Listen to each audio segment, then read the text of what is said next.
Hi, and welcome to my channel. I'm a Central Texas gardener in Zone 8B, and in today's video, I'm looking forward to sharing with you my major front yard lawn reduction. I currently live in a drought-prone area, but have a very thirsty St. Augustine lawn. And so my solution so far has been to reduce my lawn size, and I've done that pretty substantially in my backyard, and I was finally ready to take the leap in my front yard. I currently live in an HOA which mandates 80% lawn, so I drafted a plan for 20% reduction, replacing that lawn with drought-tolerant plants. I am on a budget and I did the majority of the work myself, and so I'm excited to share that process with you. I hope you guys enjoy the video. I used Google Maps to obtain satellite images. I recommend using your PC for this because it's easier to access all the measuring tools. Then I used an extension cord to design the bed and moved that cord around until I was happy with the final design. After that, I used an inverted spray paint can to permanently mark the area for sod removal.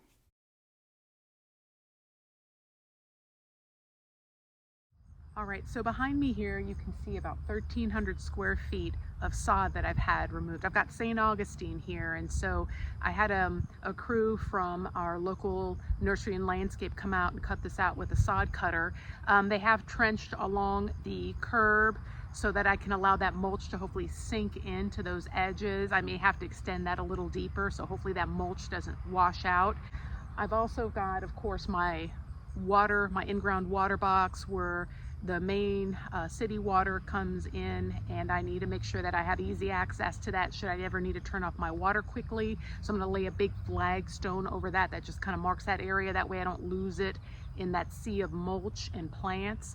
I also have a big curb cut that's going to allow for excess rain runoff into my culvert, and so I'm going to need to divide that area with a large boulder border, and on one side it'll contain the mulch, and where that curb sort of slopes down, it'll all be rock and flagstone on the other side. So I have partially edged or bordered my garden bed with some sandstone. It's a little bit of a darker colored flagstone, and I just feel like it gives it that little bit of Texas hill country feel. And I essentially stacked them, so I used all the tinier pieces and straight pieces I couldn't use for the top layer along the base so that I could stack that second layer a little bit recessed back so that it would give that nice sort of layered appearance. I'll probably have to come back around this border and create that Victorian trench because I suspect it's going to be a little tricky to keep the St. Augustine from throwing runners over the top of it. So I did not use this flagstone edging all the way around my bed. I have some of an edge that's just sort of this natural border, and so I use that Victorian trench to kind of create a little bit. I don't know if you guys can really appreciate that profile here. There's quite a bit of a trench here, and this is just sort of filled in with mulch, and it'll just get maintained with a line trimmer. Then here on as an edging for this rock bed, I put some large Sabine cobble between the rock and the grass. That's worked for me in my backyard where I've got some decomposed granite and grass, and so that'll just, I think, be a little easier to maintain with a line trimmer than just having that rock meet the grass.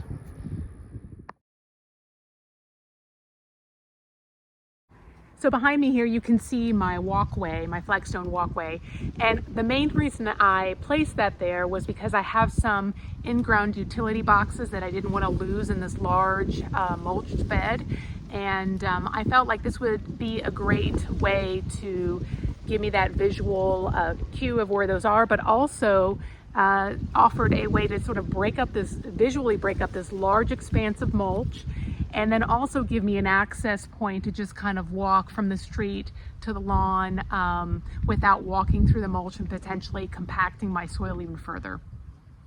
I wanted to share the rationale for creating this large flagstone walkway in this rock garden bed. One, kind of like the mulch bed, it sort of visually breaks up this large expanse of rock, and then it also creates natural pockets for planting. Another reason is this is going to be a huge rain runoff area, and in an effort to prevent soil erosion, I thought that that heavy flagstone might keep that down to a minimum and might keep my soil in place a little easier. The large surface area of the flagstone also creates less opportunities for little crevices for weeds to pop up, so I thought that might help a bit with the weeding situation. And then lastly, it offers a way for me to walk on solid ground without sinking in all that rock. So this is my boulder border, and it's sort of in that arc to sort of hopefully slow any sort of water that runs off from my mulch bed down this way. Hopefully these boulders retain the mulch in this bed and keep it from running down this rock bed into my culvert. These are one-man moss boulders that I picked up from my local landscape supply company. They're not super heavy, but it was a lot to move altogether. You can see that I've got them sort of a little bit before my curb really kind of slants down. So we'll see with the first gully washer how well this all holds up. When laying out my flagstone pathways, I first laid out my pattern, and then I put soil and sand underneath each flagstone so that each stone would be somewhat flush with one another. My goal was not for these stones to be perfectly level. I chose 2-inch angular rock because hopefully it's heavy enough to not wash out, but it's still small enough to fit in between those flagstone pieces. Using angular rock instead of smooth rock allows it to compact in on itself, making it a little tougher to wash away. This rock area is about 450 square feet and took about 2 cubic yards to fill. I used a small bucket to fill spaces in between the flagstone first, and then after I installed the plants into those pockets, I just used my wheelbarrow to dump larger amounts of rock in, and then I smoothed it out with a heavy-duty garden rake. Moving those stones and those boulders was heavy-duty work. Those large boulders were about 400 pounds apiece. Fortunately for us, our neighbor was willing to lend his trailer, his tracker, and some sweat equity, though for a brief moment in time, I was contemplating buying a skid steer.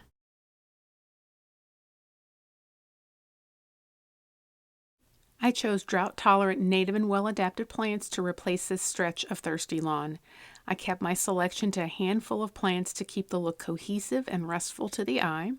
I also staggered the plants to give it a more natural appearance and plenty of room for these plants to grow. I also chose plants that would stay roughly under 3 feet to keep good visibility on the corner.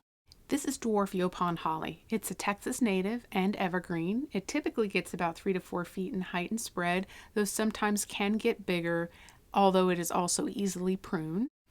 This next one is autumn sage, and I got the red variety. This is also a Texas native. It's an evergreen but can die back in hard freezes. It typically gets about 3 by 3 feet in height and spread. It's a favorite of many pollinators, including hummingbirds.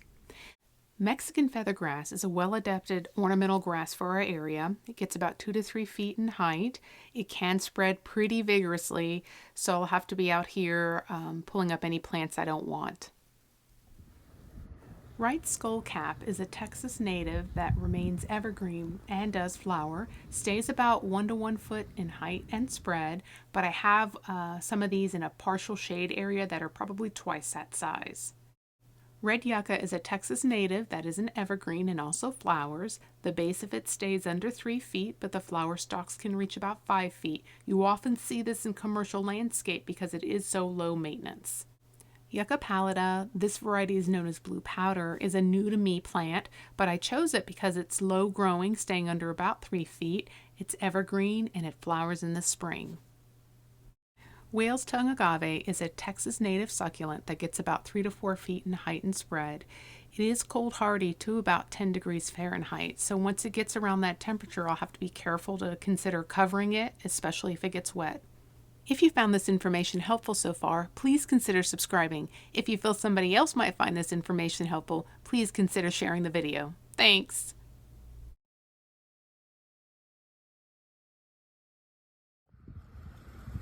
So you guys see that kind of cream colored soil in there? This is caliche, and this is notorious for being very rocky and hard to break through.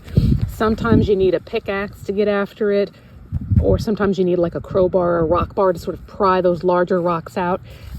What I'm using here, and it's not super effective, but it's what I got, is this very narrow bladed shovel.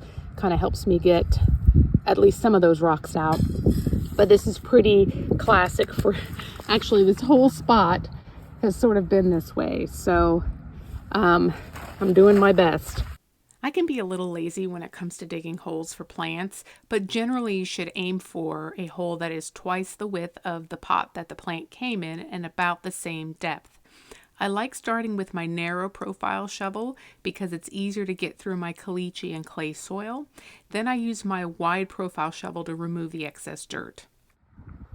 All right, so when I remove the plant from its nursery pot, first thing I like to do is sort of remove those bottom couple of inches of soil or potting material that the plant was in, just to kind of expose those bottom roots. And then I like to also rough up the root ball along the sides, and I do that to hopefully keep those roots from circling around the plant once it gets installed in the hole. That can sometimes happen and sometimes be a source for plant decline. So for some of my plants that require very sharp drainage, because I have clay soil, I mean, you can tell I've got this giant dirt clod here, I like to add this expanded shale to the base of my hole and just kind of work it in the top couple of inches, and that helps facilitate drainage.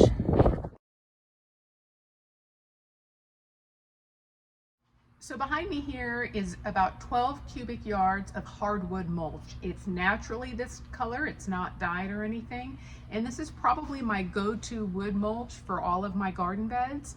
Whenever I calculate the amount of mulch or whatever material I'm going to need, I usually plan for at least a good 3-inch depth. That's usually what you need, at least to suppress the weeds. And so most landscape websites will have a materials calculator where you have to put the length and width as well as desired depth of your material, and it'll give you the amount of cubic yards you need. I really probably needed about 13 cubic yards, but the dump truck could only fit 12, so I went with 12.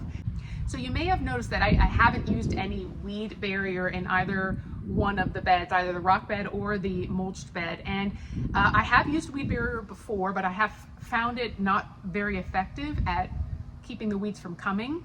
And it's annoying when you have to add plants later and dig through all that. But really, I think my biggest beef with it is I feel like it impairs the water regulation, either evaporation or water absorbing into the soil.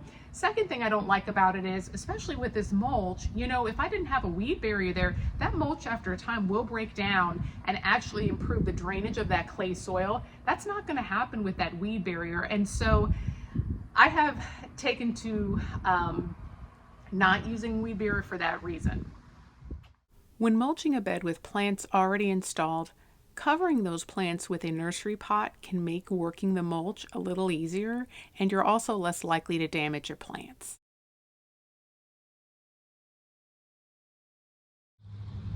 So one question that I've had come up a few times is whether or not I have any irrigation in either one of these beds. And I did have sprinkler heads for the lawn throughout both beds, but I opted not to convert those to drip lines because the plants that I'm using are native drought tolerant plants, and so really once they get established they won't need frequent watering. And so I think I only rerouted one for the lawn, but everything else was capped off, and so it'll be a little bit labor intensive to get the plants established, but once they are established, they may need watering once a month if we haven't had any rain in the summer.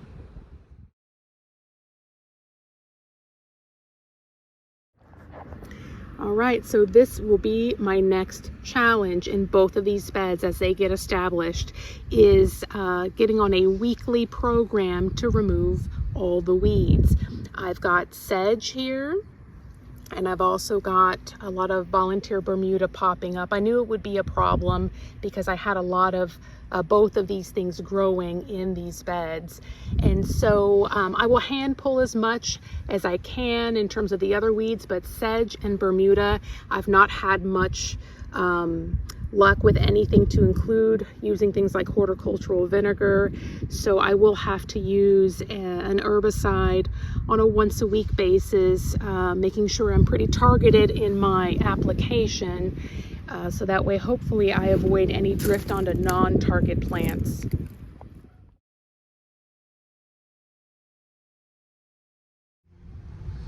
So the total cost for this project was just under $5,000, and it took me about 2 weeks to complete the work, doing the majority of it myself. I'll make sure that I put the cost breakdown in the description box for you. I hope you guys found that video helpful and you feel more empowered to install a drought-tolerant landscape of your own. If you're interested in beautiful, resilient, and drought-tolerant landscapes, check out these next couple of videos. Until the next one, y'all take care.